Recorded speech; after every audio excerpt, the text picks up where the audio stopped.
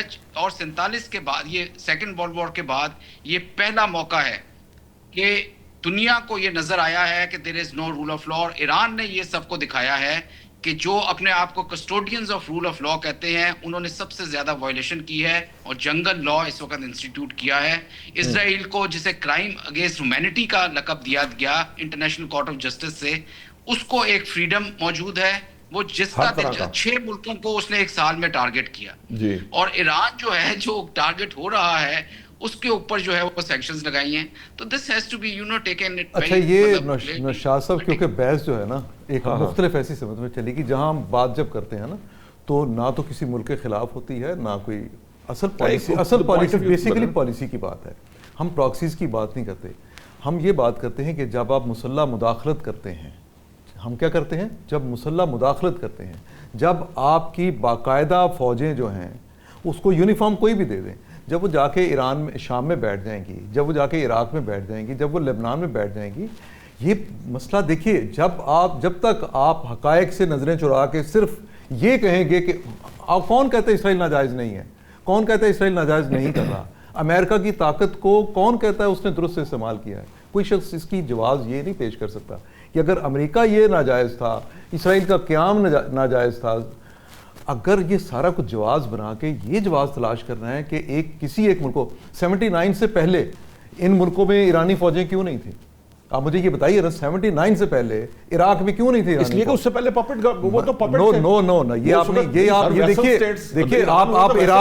دیکھیے آپ عراق کو صرف اس ریجن پورے میں 3 ملک امریکہ کے خلاف تھے. آپ کو معلوم ہونا چاہیے امریکن بلاک سے باہر نکل کے. ایک عراق تھا جہاں باس پارٹی کی حکومت تھی، شام تھا جہاں باس پارٹی کی حکومت تھی، اور ایجپٹ میں بھی ایک ٹائم پہ جب ناصر تھا تب تک ان کی حکومت. لیکن ایران تو ویسل اسٹیٹ تھی نا. میں آپ کو صرف یہ بتا دوں ایران جو تھا اس وقت امریکی اڈا تھا. مصدق کو چینج کیا گیا تھا. نہیں، ایران جو تھا 79 تک امریکی اڈا تھا. اچھا اب ایک ایران میں رجیم چینج ہوا، اس رجیم نے ایک پالیسی ڈیفرنٹ لی ہے. میں کہتا ہوں اگر یہ رجیم جو ہے کل کو یہ پالیسی اختیار کر لے جو کہ شاہ سے ملتی جلتی ہو، ہم وہاں کہاں سٹینڈ کریں گے؟ ایران کی پالیسیز اپنی جگہ. میں نے تو یہ کہا کہ ایران کی پالیسیز ٹوورڈز ادر کنٹریز جو ہے وہ جب تک پرامن نہیں کسی ملک کی بھی ہوتی، خواہ وہ ایران کی ہو یا عراق کی ہو. دیکھیے نا عراق میں جس بندے کی حکومت الٹی گئی، جس صدام کا جب اقتدار ختم کیا گیا تو کس کی مدد سے کیا گیا؟ سیریا میں جو حافظ الاسد تھا، حافظ الاسد کا تو باس پارٹی تھی، حافظ الاسد کا بیٹا جو بشار الاسد ہے. سو یہ چیزیں یہ کوئی امریکہ کے پپٹ نہیں کنٹریز تھے، یہی تو امریکہ کو ریزسٹ کرنے والے 2 ملک تھے. یہی 2 ملک تھے. عراق ہی تھا جس نے اسرائیل کے خلاف جنگ لڑی تھی، عراق ہی تھا جس کے میزائل جو تھے وہ وہاں جا کے وہاں گرتے تھے. سو مسئلہ یہ صرف ہے اپنی طاقت کا. ایک انٹرنیشنل عالمی بالادستی کی لڑائی ہے امریکہ کرتا، ایک علاقائی بالادستی کی لڑائی ہو رہی ہے. اس علاقائی بالادستی کی لڑائی میں اسرائیل جو ہے وہ گریٹر اسرائیل بناتا ہمیں نظر آتا ہے. ایران جو ہے گریٹر ایران کی بات کرتا ہے. وہ جو عرب کنٹریز جو چھوٹے ہیں وہ اڈا ہیں تو غلط ہیں، لیکن وہ اڈا کیوں بنے ہیں اس کے بارے میں غور کرنے کی ضرورت ہے. ان کو اس کا اڈا بننے سے بچانے کے لیے جو ملک ان کو جو تحفظ دے سکتے ہیں، جو ان کے ساتھ بہتر تعلقات رکھ سکتے ہیں، ان بہتر تعلقات کی ضرورت ہے. ورنہ یہ مسئلہ چین نے سعودی عرب اور ایران کے درمیان بھی صلح کروا دی نا، ایک معاملہ سیٹل ڈاؤن کر دیا. دیکھیے بات یہ ہے یہ صلح ہوئی تھی. یہ سنیے میں آپ کو یہ بتا دوں، یہ صلح ہوئی تھی 17 میں. یہ صلح ہوئی تھی 17 میں جب تعلقات ان کے سفارتی بحال ہوئے. لیکن میں نے آپ کو بتایا ابھی آرامکو کی مثال آپ کو دی ہے کہ ایک تھریٹ دیا اس کو سعودی عرب کو کہ ہم تمہارے ساتھ تمہارا یہ اشر کر دیں گے. اس کی پوری تنصیبات کو جب تباہ آپ کر دیں گے، اس کی پوری تنصیبات کو جو تباہ کرتے ہیں اس کا نتیجہ کیا نکلے گا؟ آپ ریجنل پیس جب تک نہیں آئے گا، ہم کسی آپ عالمی مداخلت کو نہیں روک سکتے. کہنا چاہتے شاہزاد ٹائم ختم ہو گیا، شارٹ ہے. بہت گمبھیر گفتگو ہو گئی ہے تو میں آن اے لائٹر نوٹ عرض کرتا ہوں کہ ایک گاؤں سے 2 صاحبان پولیس میں بھرتی ہو گئے.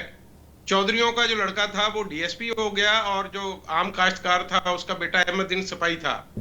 تو وہ چودھریوں کے بچے کو جو کہ ڈی ایس پی تھا اس کو وہ پسند نہیں تھا وہ احمد دین، تو وہ احمدین کو کہتا تھا تم سوئے رہتے ہو, تمہاری وردی ٹھیک نہیں ہے, تمہارے کھڑے ہونے کا سٹائل ٹھیک نہیں ہے.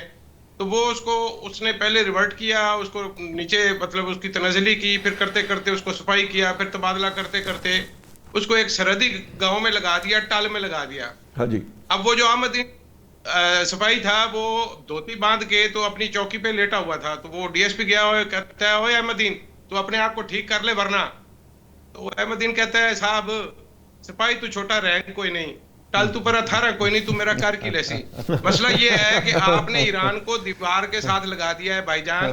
اب آپ اس کو اور کہاں لے جائیں گے؟ آپ نے 47 سال تک اس کو ٹریڈ نہیں کرنے دیا, 47 سال تک آپ نے اس کو پابندیوں میں رکھا. اب آپ کو اس کی رجیم پسند ہے یا نہیں ہے, یہ فیصلہ دیکھیے.